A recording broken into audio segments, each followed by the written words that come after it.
Asdiqa, salam alaikum. Bonjour ou bonsoir les amis. J'espère que vous allez bien partout où vous vous trouvez. En tout cas, c'est ce que je vous souhaite.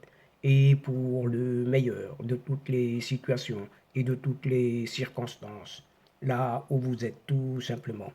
Bienvenue sur votre chaîne Bled Maghribia qui attend comme toujours vos encouragements qui nous font beaucoup de bien. Mais abonnez-vous pour rester très informé des dernières nouvelles. الأصدقاء نتمنى تكونوا بخير وعلى خير أينما كنتم. أهلا وسهلا بكم ومرحبا بكم في قناتكم. Et cette séquence vidéo vous propose la présente chronique qui est la dernière des 3 épisodes qui vous sont offerts, qui vous sont proposés et qui se penche sur cette fameuse analyse relative aux enjeux géopolitico-stratégiques de la reconnaissance par Israël de la marocanité du Sahara. Puisque cette reconnaissance historique venant de cet État d'Israël renforcera certainement davantage encore la relation dite triangulaire Washington, Rabat, Tel Aviv. Et cette reconnaissance ouvrira la voie, fort probablement, si ce n'est certainement, à d'autres pays européens qui sont encore réticents à prendre une décision tranchée, pragmatique et réaliste concernant ce dossier. Et c'est ainsi qu'entre le Maroc et Israël, il est question d'un relèvement des bureaux de liaison au rang pas moins d'ambassade et qui est en cours. En effet, Rabat aurait entrepris de transformer son bureau de liaison à Tel Aviv en ambassade et le processus vient d'être lancé. C'est l'une des conséquences directes de cette annonce de la nouvelle position d'Israël sur le Sahara marocain.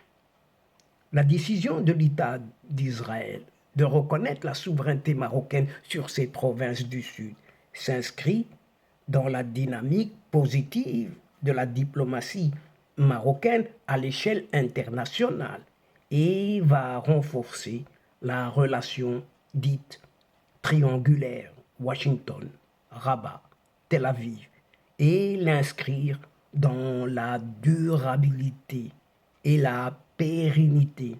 C'est ce que déclare Cherkaoui Roudani. Réagissant à cette reconnaissance historique, cet enseignant universitaire, qui est Cherkaoui Roudani, souligne que l'annonce de l'État d'Israël s'inscrit dans le cadre de la vision pragmatique du roi Mohammed VI qui donne ses fruits. C'est selon Cherkaoui Roudani, cet enseignant universitaire. Et cette reconnaissance fait suite aux autres reconnaissances d'autres pays comme les États-Unis, l'Espagne, l'Allemagne et l'Italie et beaucoup d'autres encore. Elle va amorcer un nouvel élan de reconnaissance d'autres pays, poursuit le spécialiste des questions géopolitico-stratégiques et de sécurité. Ce n'est qu'une question de temps pour que ce dossier du Sahara marocain soit résolu. Plus de 80% de pays membres de l'ONU ne reconnaissent pas cette chimérique race, république arabe, sahraoui, démocratique. On devrait l'interpréter maintenant comme république arabe sous-développée. Et la géopolitique et géostratégique de l'Europe est en train de changer à travers un rapprochement très stratégique, très fin avec le Maroc, un partenaire fiable face aux défis sécuritaires dans la région. La diplomatie marocaine est agissante et très active dans ce sens. Et l'objectif est de mettre en place une stratégie globale de développement du continent africain, notamment sur les volets de la stabilité et de la sécurité, souligne Cherkaoui Roudani.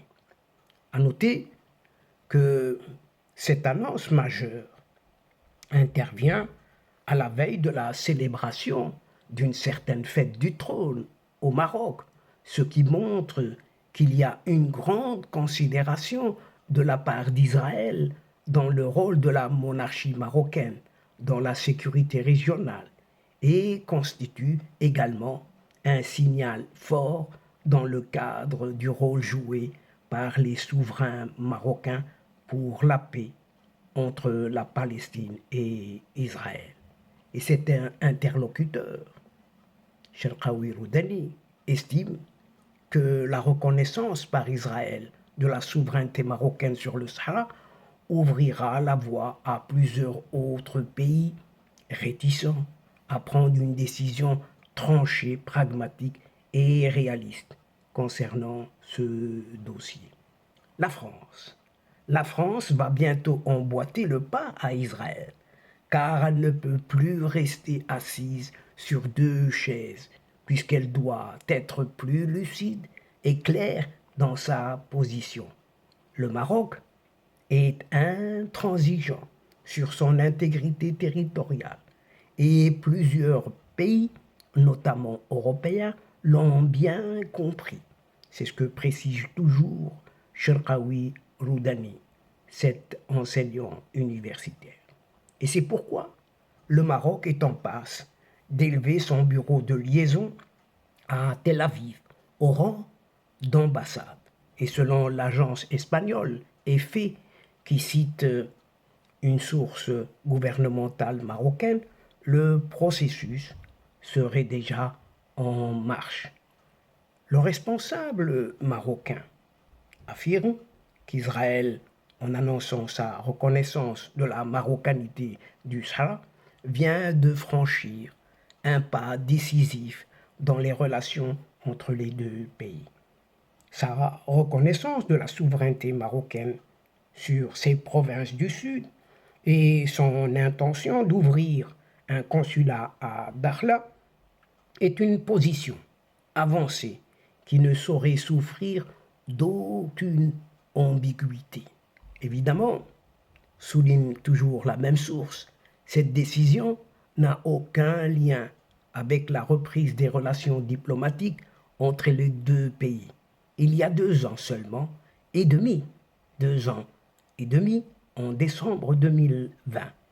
Elle n'était aucunement une condition pour la signature de l'accord tripartite Maroc, USA et Israël.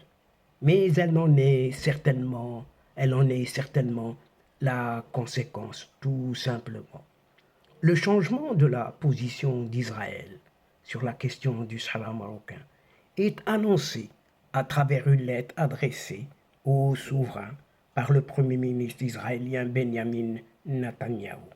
Le contenu de cette lettre a été rendu public par le cabinet royal et cela fait partie d'une entente conclue bien auparavant entre Rabat et Tel Aviv.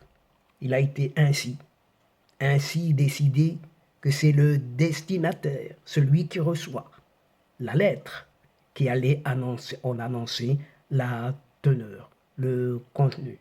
Cela dit, le responsable marocain a tenu à souligner que le rapprochement entre le Maroc et Israël ne devait aucunement affecter le soutien du royaume marocain à la question palestinienne.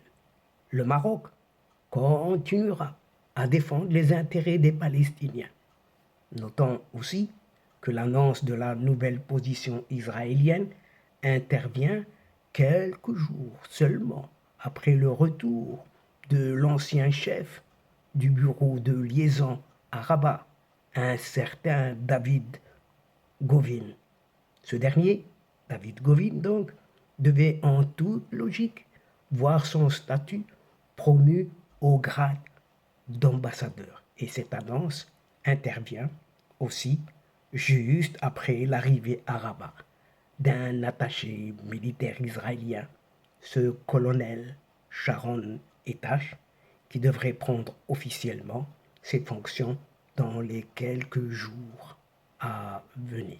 Et ce nouveau responsable militaire devrait suivre de près l'évolution du partenariat de défense conclu entre les deux pays, Maroc et Israël, les deux pays auxquels il appartient. Ainsi, toute cette nouvelle géopolitico-stratégique israélo-marocaine va certainement emboucher beaucoup de coins de ceux qui se disent ennemis, osant égratigner quelque peu à cette intégrité territoriale d'un certain royaume d'à côté, pour ne pas le nommer. Il s'agit bien entendu du Maroc. Et donc, chers amis, mesdames et messieurs, nous sommes arrivés à la fin de ces 3 épisodes et nous sommes arrivés doucement mais sûrement selon nos possibilités afin de vous donner un aperçu juste sur cette stratégie ou plutôt, oui, stratégie politique à partir de cette nouvelle reconnaissance Israël envers les territoires du sud du Maroc. Et nous sommes arrivés à la fin. Et avant de vous fixer un autre rendez-vous à une prochaine fois, Inch'Allah, en vous retrouvant avec un immense plaisir. N'oubliez pas de vous abonner pour recevoir les toutes dernières nouvelles à partir de vos séquences vidéo de votre chaîne, tout en vous remerciant pour votre participation, votre fidélité de nous suivre jusqu'au bout. Mais n'oubliez pas de partager, toujours partager là où vous êtes et où vous pouvez le faire tout simplement. الأصدقاء وصلنا إلى نهاية هذه الحلقة وقبل موعد آخر للمرة القادمة إن شاء الله لا تنسوا الاشتراك لتصلكم الفيديوهات أخرى ونشكركم كثير الشكر على مشاركتكم للمتابعة. Nous sommes arrivés à la fin de cette séquence et c'est le moment de vous dire tout simplement au revoir les amis et à la prochaine fois Inch'Allah. الأصدقاء السلام عليكم ورحمة الله وبركاته. مع السلامة.